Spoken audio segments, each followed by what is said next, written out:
Good evening and welcome to the latest episode of Al-Shabaka's Policy Lab series. Thank you for joining us this evening. My name is Nadim Bawalsa. I am the commissioning editor at Al-Shabaka, the Palestinian Policy Network, and I'm honored to be with you tonight facilitating this very timely and very important discussion about Palestinian political leadership with a focus on the issue of succession. Palestinian leadership is in crisis, and as speculation mounts about President Mahmoud Abbas's rule coming to an end, Hussein al-Sheikh continues to assume many of his responsibilities. Indeed, he was recently in Washington to meet with several US officials. Hussein al-Sheikh, who was appointed by Abbas to serve as Secretary General of the Executive Committee of the PLO earlier this year, has been heading the PA's General Authority of Civil Affairs since 2007, putting him in direct contact with Israeli occupation authorities on matters related to civilian issues in the West Bank. His increasing power raises concerns about the relationship between Palestinians and their leadership and between Palestinian authorities and occupation forces, especially given the widespread popular resistance we are witnessing across the West Bank in recent weeks. What are the implications of a Sheikh succeeding Abbas for the Palestinian Authority, for the Palestinian political project, and for Palestinians resisting worsening Israeli settler and military violence? What does it imply for the Palestinian quest for statehood? Does it portend a deepening crisis for Palestinians and their leadership, or could it be an opportunity in the fast-changing Palestinian streets? To answer these questions and delve deeper into this timely topic, I am joined tonight by Al-Shabaka policy analysts Leila Farsakh and Dr. Ahmad Khalidi. Dr. Leila Farsakh is Associate Professor and Chair of the Political Science Department at the University of Massachusetts in Boston. She's the author of Palestinian Labor Migration to Israel, Labor, Land, and Occupation, and of Rethinking Statehood in Palestine, Self-Determination Beyond Partition, which was published earlier this year. She has worked with a number of organizations, including the Organization for Economic Cooperation and Development in Paris and MAS in Ramallah. And she has been a senior research fellow at Birzeit University since 2008. In 2001, she won the Peace and Justice Award from the Cambridge Peace Commission. Dr. Ahmad Khalidi is Associate Fellow at the Center for Security Policy in Geneva and Senior Fellow at the Institute of Palestine Studies in Beirut. He's also Senior Associate Member at St. Anthony's College, Oxford, and co-editor of the Arabic edition of the Journal of Palestine Studies. He served as advisor to the Palestinian delegation at the Madrid and Washington peace talks between 1991 and 1993, as senior advisor on security in the 1993 Cairo-Taba PLO-Israeli talks, and as advisor to Presidents Yasser Arafat and Mahmoud Abbas. Dr. Khalidi has written widely in both English and Arabic in outlets such as Foreign Affairs, The New Yorker, Foreign Policy, The New York Times, The Guardian, and Open Democracy, among others. He is author of 3 books, Syria and Iran, Rivalry and Cooperation, Track to Diplomacy, Lessons from the Middle East, and a Palestinian National Security Framework. Welcome to you both, and thank you tremendously for being with us this evening. Before we begin, I'd just like to inform our viewers of the format of tonight's Policy Lab. For the first 30 minutes or so, I will pose one question to each of our speakers. During the second half, our speakers will answer questions from you, the audience. Throughout the discussion, please submit your questions by clicking on Ask a Question below, and remember that you can vote on the questions you'd like asked. If possible, please direct your question to one of our speakers, and I will do my best to address as many of them as I can. So let's begin. Dr. Khalidi, we've been hearing and reading a lot in the media about the question of succession within Palestinian leadership, notably related to Hussein al-Sheikh taking over. How would you describe the phenomenon of succession in Palestinian leadership, given the state of the Palestinian political project? How should we make sense of it in historical context since Oslo, and perhaps even earlier, since the formation of the PLO in 1964? I wonder how much the succession issue really is that much of an issue in the narrow technical in the sense of the word. The post-Abbas regime is already in place. It's a marriage of convenience between the PA establishment and its bureaucracy with the PA security forces, as manifest in the alliance between Hussein al-Sheikh and Majid Faraj, the head of intelligence. its main mission is to uphold the status quo and prevent the PA's collapse, whilst offering the very basic minimum of services that maintain the fiction of autonomy. The issue of succession really boils down to a jostling of power within this framework, within the established framework. And in that sense, I don't think it makes that much difference who the person who takes over from Abbas is, because the fundamental issue is, what are he or she going to do that's substantially very different from what the PA has been doing more or less over the last 20 years or so post-Arafat. The current crumbling system has no legitimacy amongst the Palestinian people, and not even the fiction of representation, especially amongst the broader Palestinian people, the majority of whom, we often forget, do not reside in the West Bank or even in the occupied territories as a whole. At least half of the Palestinian people are in the diaspora. The PA does not represent them. The PLO, which ostensibly is supposed to represent them, is a dead body based on a dead political regime. The factions on which the PLO is based no longer really exist in any meaningful sense. And the armed men and women in the streets of Jenin and Palestine today represent the spirit of resistance, but they have no political home or real leader or program. The fact is that Oslo and the push for statehood under the guise of national self-determination transformed the Palestine problem issue, whatever you want to call it, into an occupied territories issue. And now, as far as the international community is concerned, even that has become a West Bank issue. Gaza is now being pushed to the periphery as a separate problem. East Jerusalem has become, its status has become dubious, especially since Trump moved the embassy there, as an occupied territories. The United States used to speak of East Jerusalem as occupied territories. It certainly does not do that anymore. The failure and dissipation of the national movement that emerged from the mid-20th century, and which was essentially a diaspora movement, the failure represents the failure of all the stages, really, through which the national movement passed. We went from initially the concept of liberation, which was vague. What exactly did that mean? A kind of reversal of the 1948 Nakba, but it wasn't really clear how and what was going to happen after that. Then it became focused more and more perhaps on the notion of return. And that became a central, especially amongst the diaspora, which was the home of the national movement. Then in 1988, there was a sharp turn towards self-determination as expressed in a state, and thus the two-state solution. In fact, regardless of what one thinks of Yasser Arafat, one of his most important legacies was the transformation of the Palestinian national movement into an ostensibly state-building movement via the acceptance of two states and the notion of partition. But what we have today is not just the end of the two-state solution, I think. What we have today is the end of the process that began in 1988, or perhaps before, and which was premised on the idea of a negotiated end to the conflict.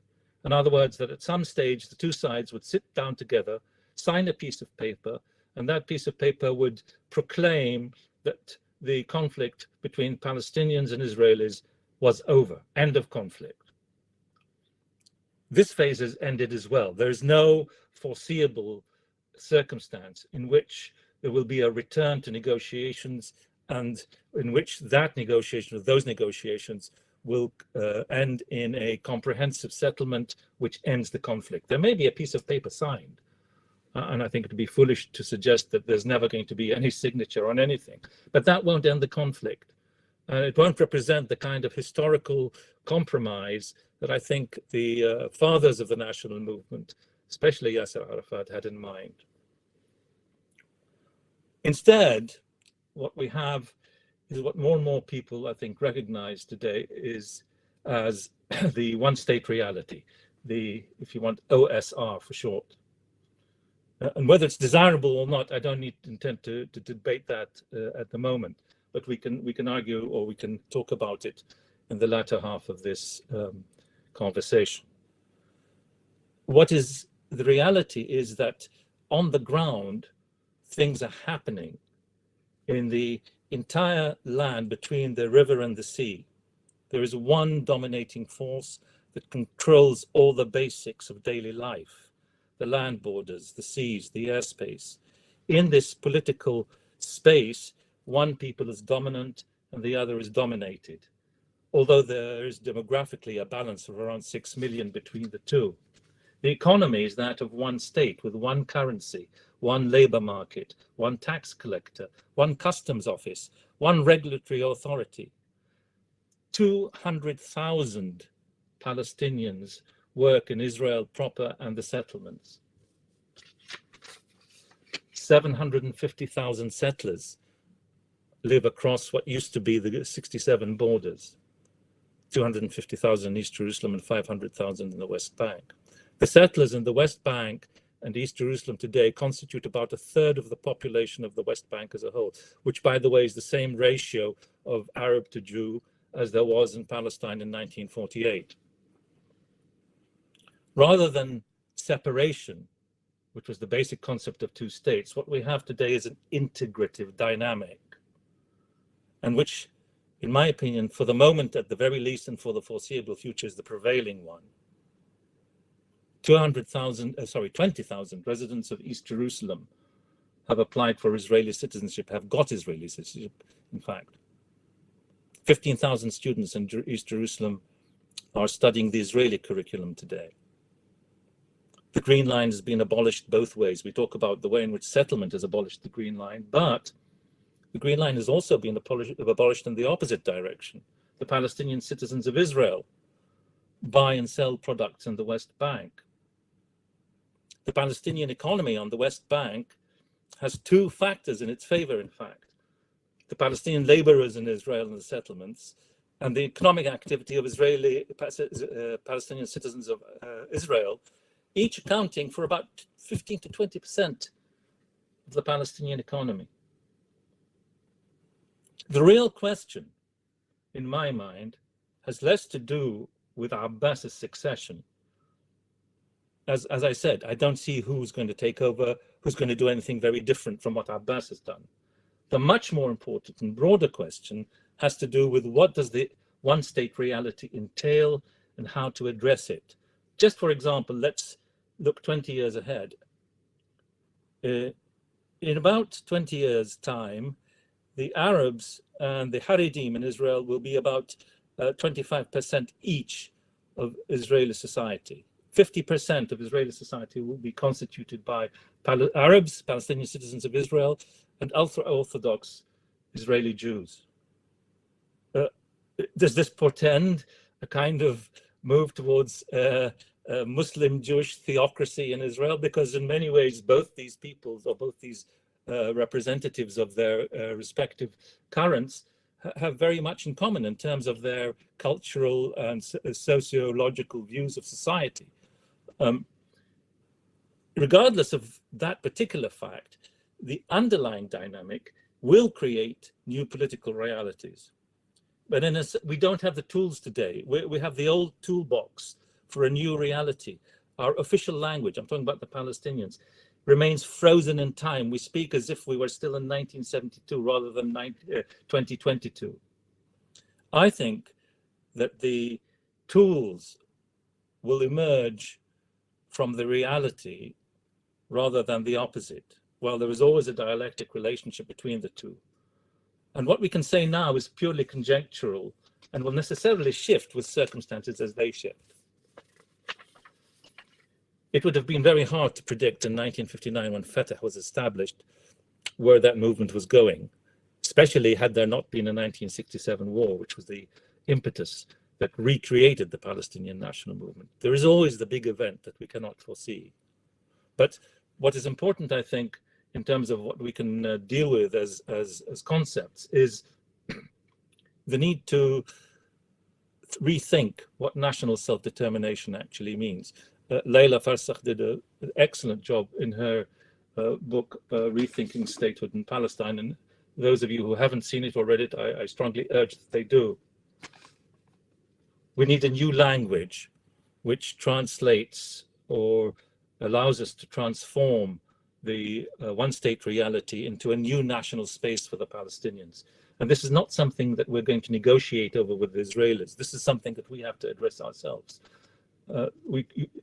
Even if we assume that a one state is a desirable end, for the short and medium term, and perhaps for the longer term, there are no means by which we're going to sit down with anybody in Israel and actually negotiate this. It has to arise from the reality on the ground and what we do with it.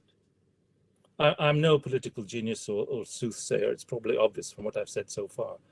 And I don't think I have the answer. I don't think anyone, frankly, has the answer. But I have a few tentative steps that I'd like to pose here. We need first to build new strands between the various fractured elements of our society, particularly between those who live in the territories occupied in 1967 and those who live in the areas occupied in 1948, the Palestinian citizens of Israel. For a long time, the national movement shunned the Palestinian citizens of Israel. We have to reverse that now and rethink what kind of relationship do we want with them? How can we build this relationship? On what grounds? Via what means? We have to weave a new Palestinian political fabric that reflects and addresses the one-state reality from a Palestinian perspective, not just from what is being imposed on us by Israeli action. We need to recognize the reality of the Gaza secession and think very hard about what it means. We keep hearing about talks here and there, and all these attempts at reconciliation have reached nowhere and will not reach anywhere as long as Fatah and Hamas are the main instruments of power on the Palestinian side. What is Gaza's place in the one-state reality? And how can we reintegrate it into the emerging facts on the ground? Economically, it's being drawn into the one-state reality. The Israelis are doing this very consciously. 17,000 Gazans are earning around $2,000 a month. $2,000 a month.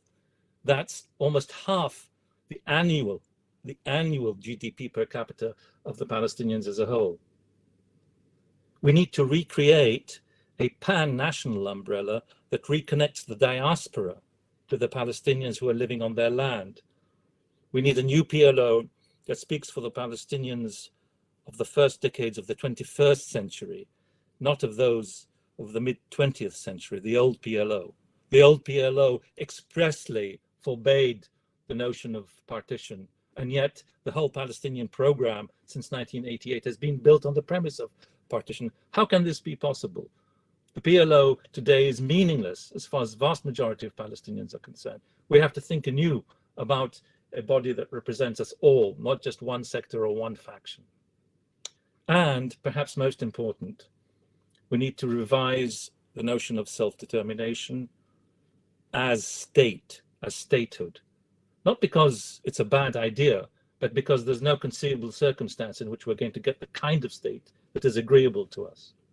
So what do we mean today about self-determination? Should we transition from national rights to individual rights, human rights? And what is the balance between the two? And how are we going to address our prospective partners, the Israelis who live on this land, and in what language, based on all of this? What does it end up with? What kind of project does it end up with? I don't think anyone, frankly, has the answer to these questions at this moment, but I think if we don't pose them, we are not going to progress. And the dire circumstances that we see today are only going to get worse. And the kind of leadership that the PA has produced and will continue to produce is the one that we're going to be stuck with, whether we like it or not.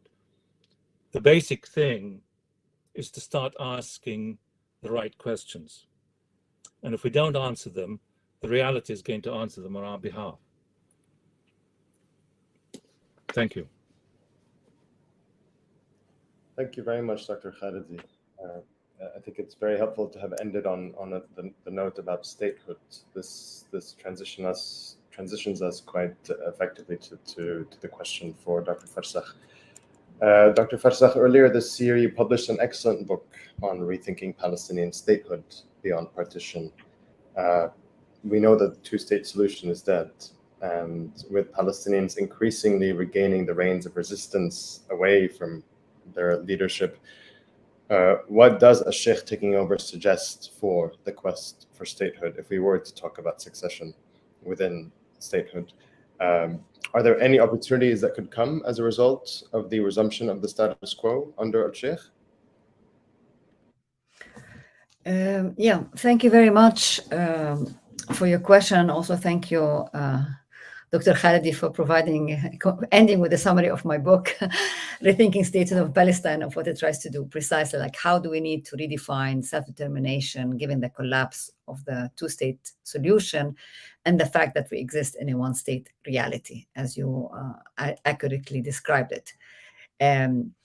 Indeed, the issue of succession can be seen as trivial because we are in a structure which is a colonial settler structure that has intensified and strengthened during the Oslo years rather than retracted, and which manifests itself in the, as you explained rightly, that we have one single power, settler colonial power, Israel, controlling all the land from the river to the sea, where only Israelis have economic rights, Jewish Israelis have economic and political rights, and where the Palestinians are fragmented into four areas, as you said. Gaza, completely cut out, under siege since 16 years. Palestinian citizens of Israel have rights, are much better off than those in Gaza and the West Bank. And the West Bankers, given the idea that they will have the state, and we spent 30 years state building rather than state achieving. So how can the succession of the passing of the baton from Abbas to Hussein al-Sheikh make any difference? I agree with you that it doesn't change the fundamental questions that we need to deal with, but it is indicative of a shift that has been taking on the ground. I think the succession of the succession of Hussein al-Sheikh exemplifies and consolidate the death of the Palestinian state project, because what we're having with Sheikh is Mahmoud Abbas is the last of his generation. He's of the same generation of Arafat, the same generation who fought from within the PLO for the establishment of a Palestinian state. And with his passing, we'll see that this project, which the Palestinian National Movement bargained on since 1988, it did not materialize, is dead, and we need to think something alternative, different. And the arrival of a Sheikh, what would represent is that we are totally in a management of the conflict, also on the Palestinian side, not only from the Israeli side, where the big task that will confront a Sheikh is how far will he be able to keep the very fragile unity even of the West Bank. As you explained, we have a fragmentation. Palestinian reality since also has been one of fragmentation, not of unity. But more deeply since 20 years, what we're having a fragmentation also within the West Bank in very alarming ways, not only territorially as a result of Israeli checkpoint, but also politically, as we're seeing that the PA authority is disintegrating. The arrival of a Sheikh, I think, will accentuate this fragmentation, in which we see it on the ground. We have no control over Jenin. There is no PA control over Hebron. There is a Sheikh wanting to consolidate his power through the power of security cooperation with Israel and the United States, which exemplifies his visit to the United States. But it will be very difficult to see on the ground how far he will maintain it, because he doesn't have the legitimacy that Abbas had as the last representative of the Palestinian National Movement, even if his regime is very corrupt.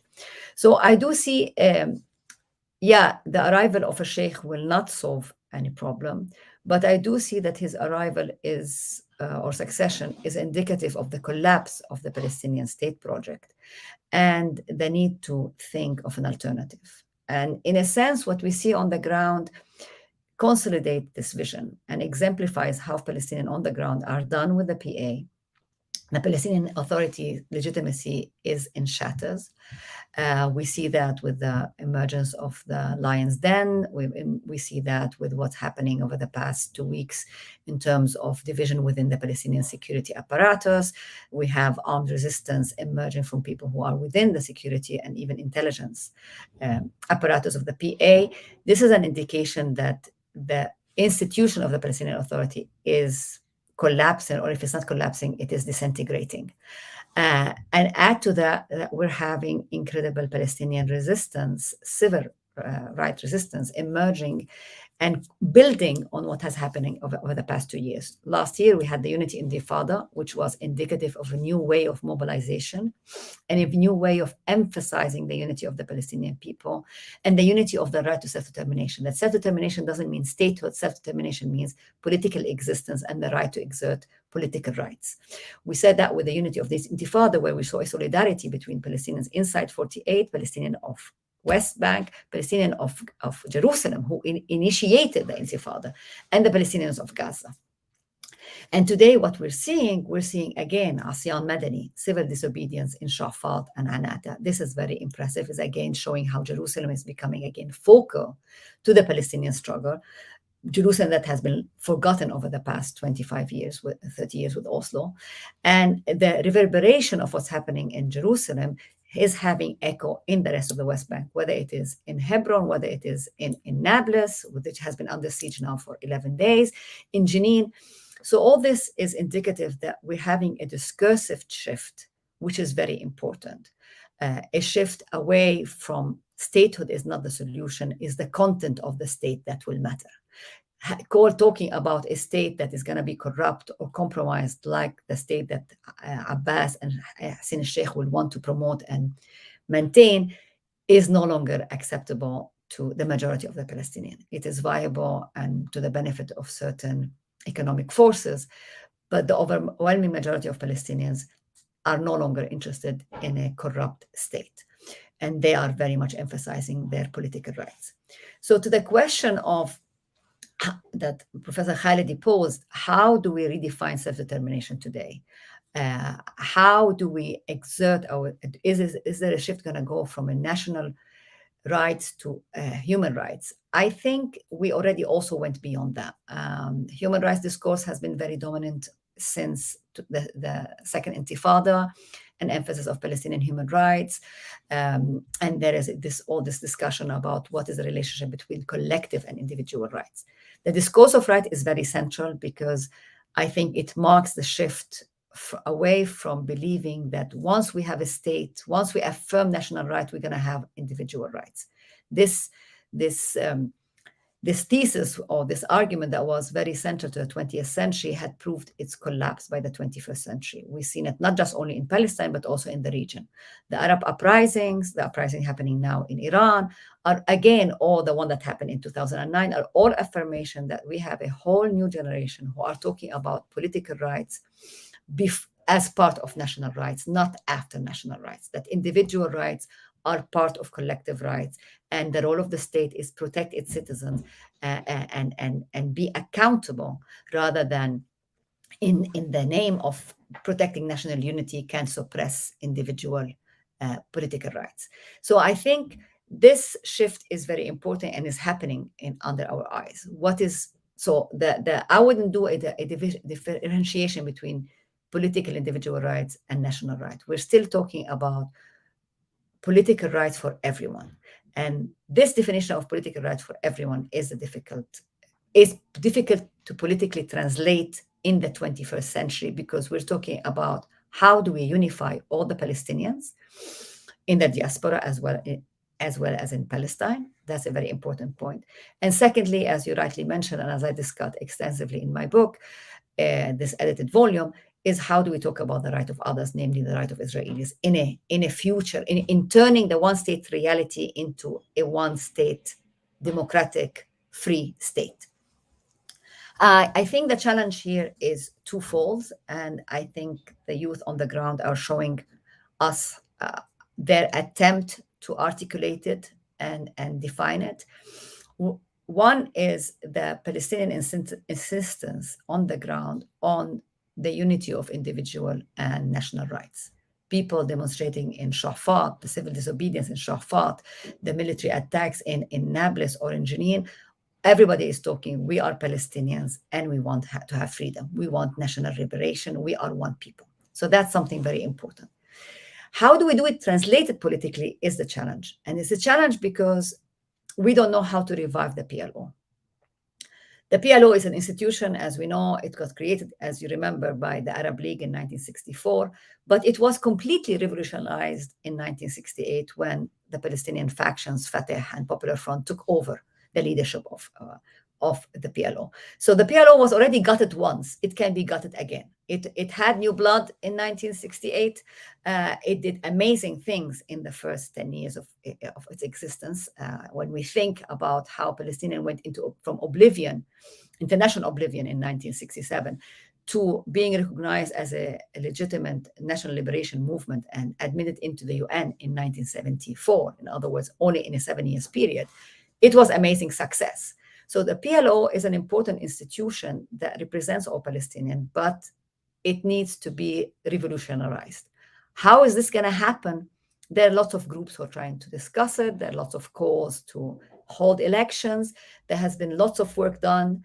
I think the momentum over the next few years will show a growing interest in practically reviving the PLO.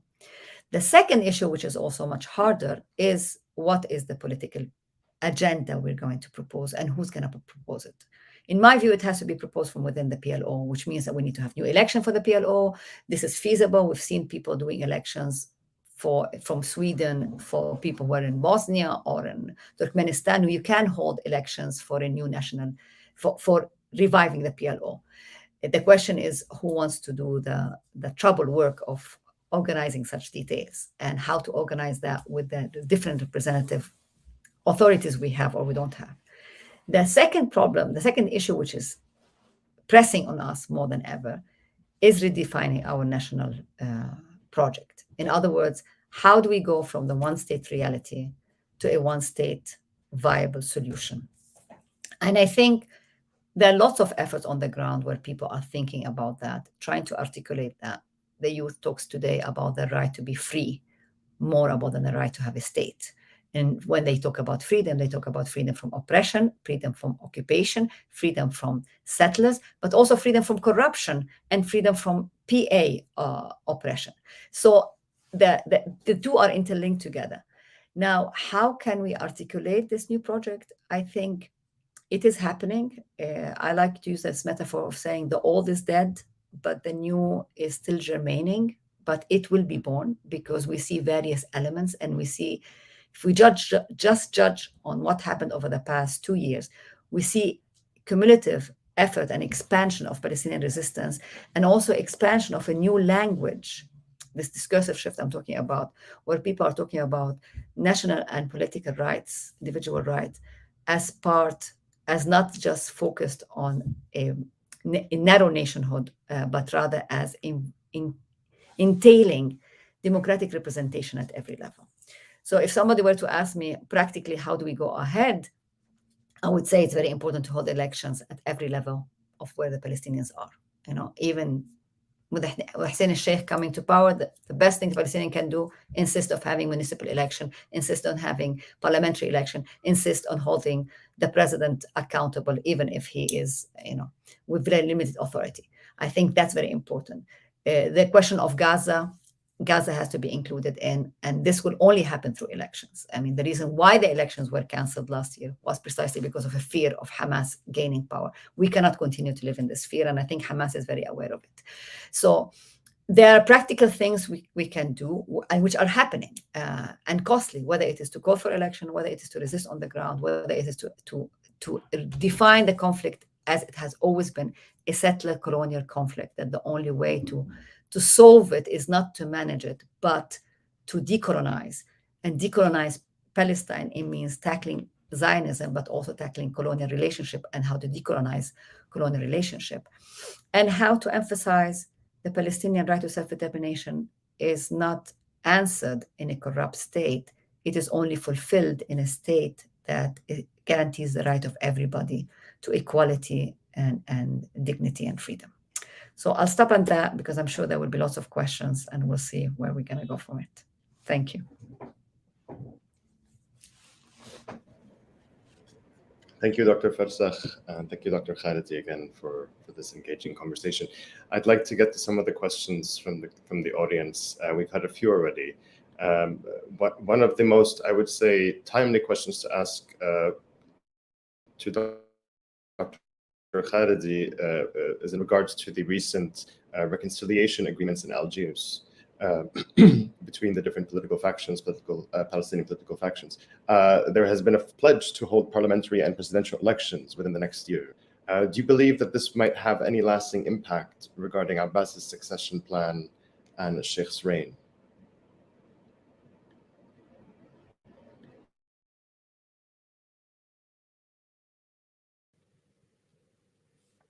Well, yes, if these elections are held, and one has to be very skeptical about this. It's not the first time that we've heard talks of national unity, of Hamas and Fatah reconciling, of a willingness to hold elections. After all, this was what was the case last year as well. Frankly, I don't see it happening. And there's a very simple reason. It's because neither Fatah nor Hamas are going to allow the other party to enter their zones of influence and take over the levers of power within that zone. Hamas is ensconced in Gaza. It has its own power structure. It has its own means of sustaining itself. It has its own web of allies. As you probably know, there's a Hamas delegation in Damascus as we speak. The idea that either one of these parties is willing to enter into a process whereby they voluntarily relinquish power to the other side in a democratic process, I think is very far-fetched. Sadly, and I say this with sorrow, not with any sense of satisfaction, I can't see this happening. I can't see elections in the way, and I accept entirely what Leila has been saying, but I don't see how these circumstances can arise where you're going to have genuine elections with a free choice that include the East Jerusalemites as well, who can express themselves openly and freely and choose those who they believe represent them, who are untainted with corruption, who are free from the horrible legacy of the Abbas era. I don't see this happening. I don't want to sound ultra pessimistic, but I think if it happens, it would be great. Unfortunately, in the short term, I don't see the means by which we're going to get there.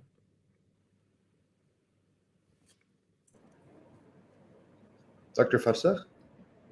Yeah, I share your skepticism, but I tend to be always a bit optimistic because we need it. No, I do think, though, there is something. I mean, you're right. The leadership doesn't want the election, but I do think Hussein al-Sheikh will have a serious problem of legitimacy when he comes to power. Abbas is able to hold all the various factions together of Fatah, but Hussein al-Sheikh will not. So the question will become, once he takes over, will we have what the Israelis have planned? Instead of having village leagues, we're going to have city leagues or governorate leagues where Nablus has its own governor, and Hebron has its own governor, and Jenin has its own governor, and Hussein al-Sheikh will control the center, maybe also Nablus. But people tell you Hebron is under Hamas control fully. Jenin is under Dahlan's hand fully. So I think this fragmentation, those on top might be fine with it because I'd rather be ruling on something small than ruling at all. But I think for the people, it will not be viable. And for somebody who wants to maintain unity or wants to maintain security coordination with Israel, it will be very important for Hussein al-Sheikh he might face the fact that he might need to hold election just to maintain his legitimacy. So I think from a practical point of view, this might happen. Secondly, the elections, it's a new generation of people coming up. We saw the election of in Birzeit, they brought Hamas to power. Okay, But the Hamas we're talking about is not the same Hamas of 20 or 30 years ago. They are well aware that the discourse has changed, that people's needs are different. And we need to find a reality. The only point of insisting on election is that it forces everybody to make a compromise, whether you like it or not. It's much easier to be Puritan or dogmatic when you don't have to compromise. But when you have to enter elections, you have to be flexible. And so I think, you know, it's this old generation that digged its heels in not wanting to have a reconciliation for the past 15 years. And the way I see it, at least also from how I saw it on the ground, people are just waiting for a few heads to vanish to allow maybe new blood to come and deal differently. And also they're looking at the regional picture. The regional picture will have lots of impact. One of the reasons why we're not having elections, one of the reasons why we don't know how things are going, is that we don't know how long, who will continue to support the PA now that we have normalization between the Gulf and Israel. So it's more fluid than what we might think on. And while I totally agree with you, if it's the same people who are going to Algiers, these same people will not bring a solution. You need a new blood, and the new blood is there, but then it's not allowed to come. But with what's happening now on the ground, this new blood might actually take reign of certain things.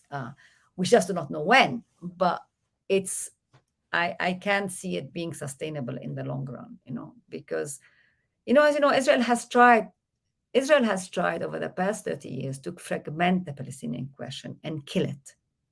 And it's just phenomenal that the Palestinian question is still not dead and will not die, because it is fundamentally tied to people wanting to have dignity and freedom. So as if Israel will not solve that question, it will always have to face it. You know what? He's going to put Gaza in another 20 years of siege. People are already out of Gaza. Even those of Gaza is the discourse coming out of Gaza, the film of Gaza, the art of Gaza is just phenomenally creative, rebellious, anti-establishment, and very politically savvy. So, yeah, it's alarming, but it's really, we are in that stuck, the old guy who's not dying. The Palestinian National Project and the Palestinian State Project fulfilled its mission. Its mission, it hoped that its mission was liberation. Its mission was not liberation. Its mission was to assert the Palestinians exist as a people and have a right to self-determination. This everybody knows today. Nobody questions today. There are more people who recognize, more states that recognize the Palestinian state than Israel. But we realized we have recognition that we exist as people with the right to self-determination. But the way to fulfill this right to self-determination got hijacked and destroyed by Israel and the PA. So we need to think of an alternative. And given that we have 7 million Palestinians living there, they will manifest themselves again in one way or another. Sorry. So I want to dig. Oh, sorry, Dr. Khalid. Oops. Go ahead, please. I entirely agree, and I salute your spirit of optimism, which, by the way, I share in spite of what I've said. I just want to sort of remind everyone that the PLO didn't come about as a result of elections, the initial PLO. And although I think elections are an extremely important, perhaps the most important single path towards a democratic society, certain circumstances sometimes dictate creative thinking as to how you can have a representative constitutive assembly that doesn't necessarily have to follow the path of statewide or nationwide elections if they're not possible. If they're possible, great. But if they're not, just try and think of various other creative ways of doing it. So I want to hold on to the idea of optimism, because with Nasser al-Qudwa's National Reconciliation Initiative, this was one of the other questions. I want to talk a bit about what that looked like, what it could have done. Is it still a viable option? What are some of the lessons learned or gleaned from this experience of al-Qudwa's initiative? Because it hasn't sort of gained much steam of late for obvious reasons, given all that's been happening. But there was an attempt to go beyond factional politics and create sort of to rescue the political leadership. So I imagine maybe both of you might have something to say about this. So Dr. Farsakh, can we begin with you? Yeah. Okay, this is an attempt by Nasser Qadwi to save the cause among his peers who already gave up on that.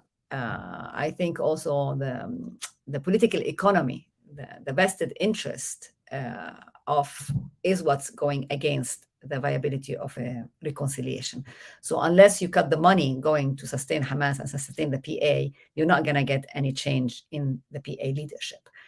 So he had very good intention, but nobody listens to him because he doesn't have the money to force on Hussein al-Sheikh or Dahlan or Hamas people to stop fighting and sit and talk together or find a way to include together. So I think as long as you follow the money, you need to follow the money on one level, but also I do think that this is all discussion among that old generation that is trying to hold on to power when it didn't lose it, but it's already bypassed the people. It's in a different world than where the people are.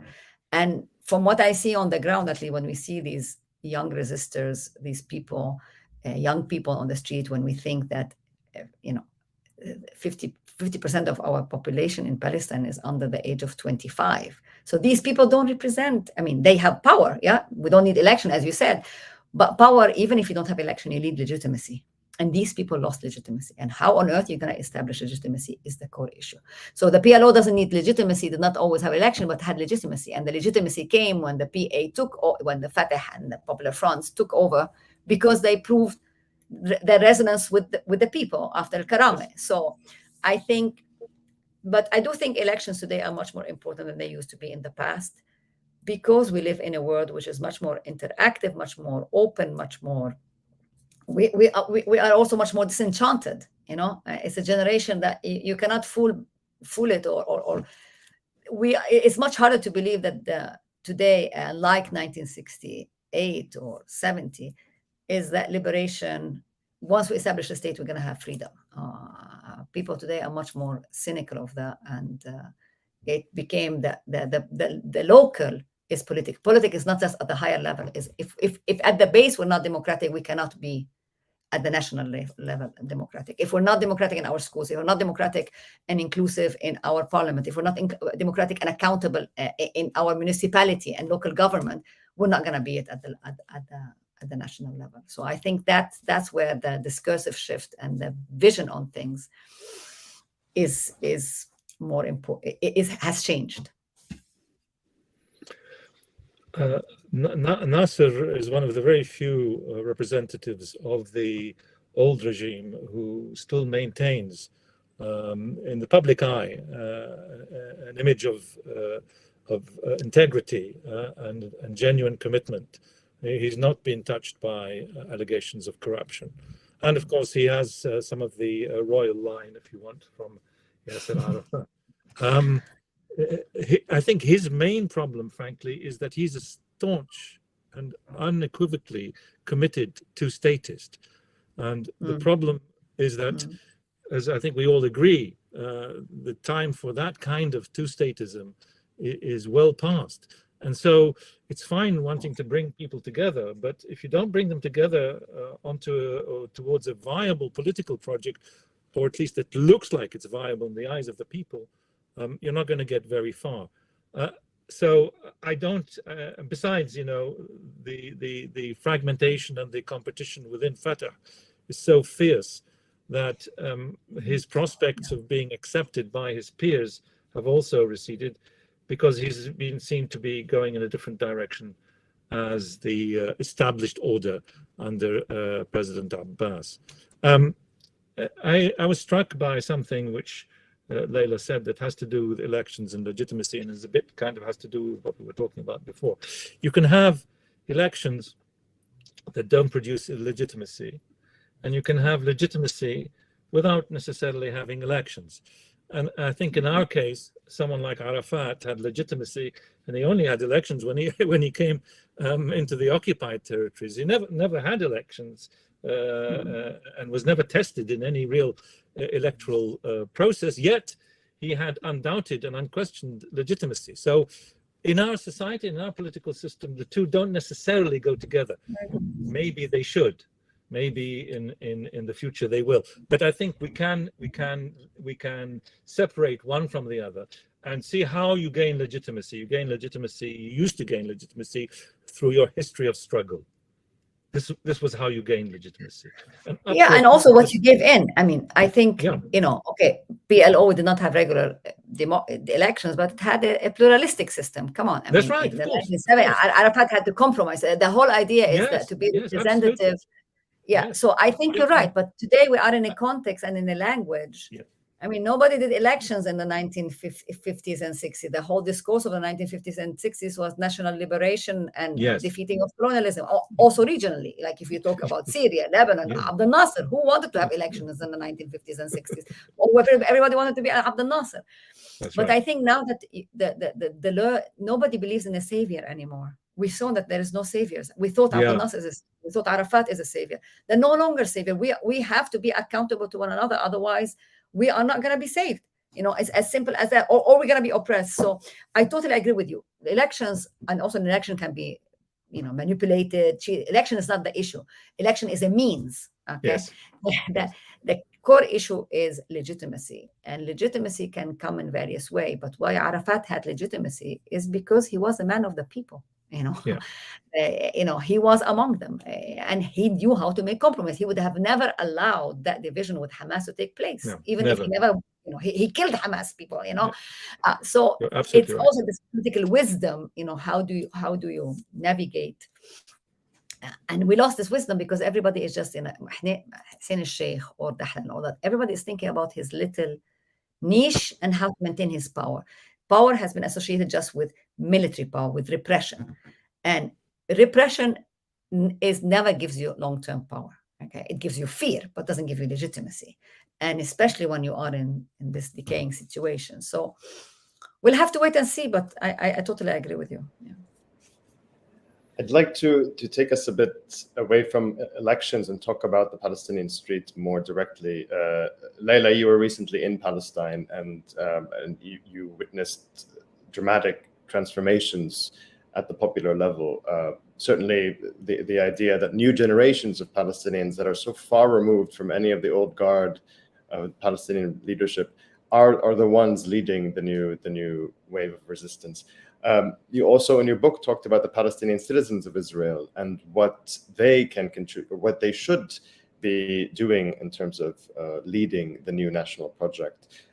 Could you tell us more about this, what you witnessed, what your takeaways were, and perhaps in terms of bringing these groups, these fragmented groups together to the extent possible? What does that look like, and how can this contribute to reconfiguring leadership, let's say? What I've seen on the ground is incredible disenchantment with the Palestinian Authority and complete, there's a whole youth who what are concerned with is to live, to have rights, to get to the sea, and who are also very staunchly nationalistic and proud of their identity as Palestinians.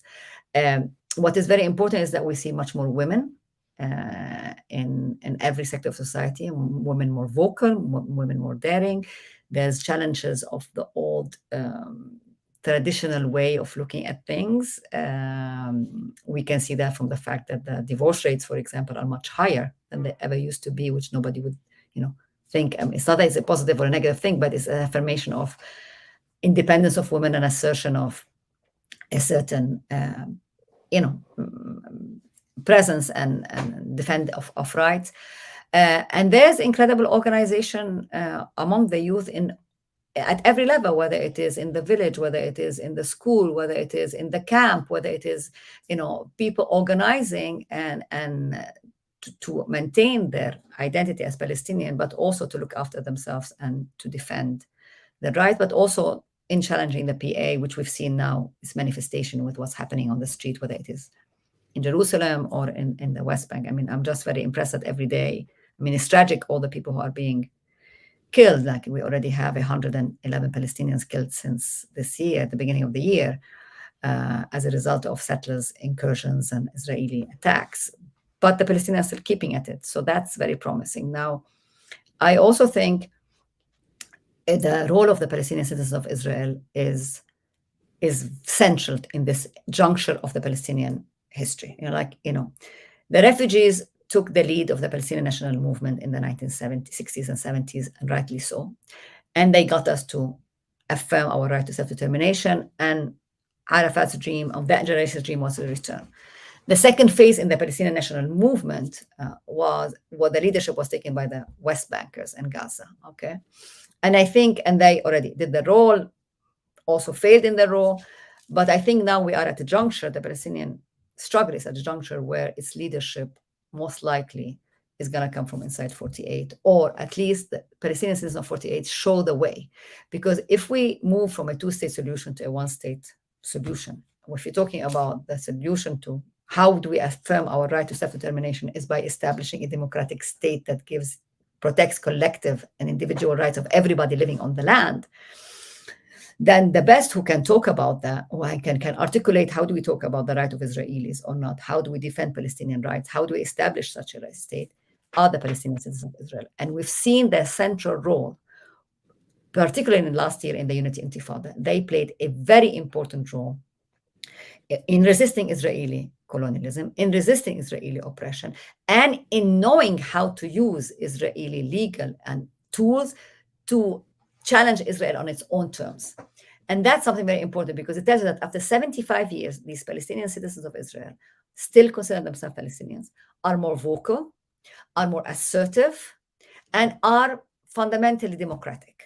So, and are attached to being Palestinian. As Ahmad explained very beautifully, I mean, the Palestinian citizens of Israel are trading with the Palestinians in the West Bank. There is much more interaction that we are aware of. It. We could have still more, but there is a growing awareness of the importance of fostering these links between 48 and the West Bank. And also, I have to say, the Palestinian citizens of Israel are the only ones who have access to Gaza and who are doing major work in keeping the Gaza people alive and their cause alive, and they're able to do it because they are citizens of Israel.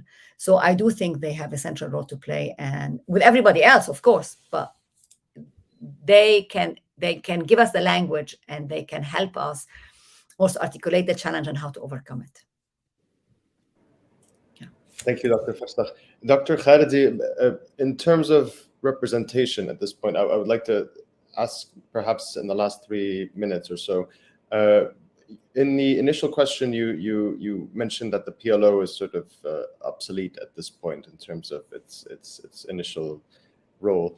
But in terms of representing this new generation of Palestinians, whether they're inside 1948, whether they're in the West Bank, the diaspora, or Gaza, what role could the PLO play if it were to be revived, reconstituted, reconfigured, in order to represent this new sort of, let's say, this new Palestinian, if we were to call it this?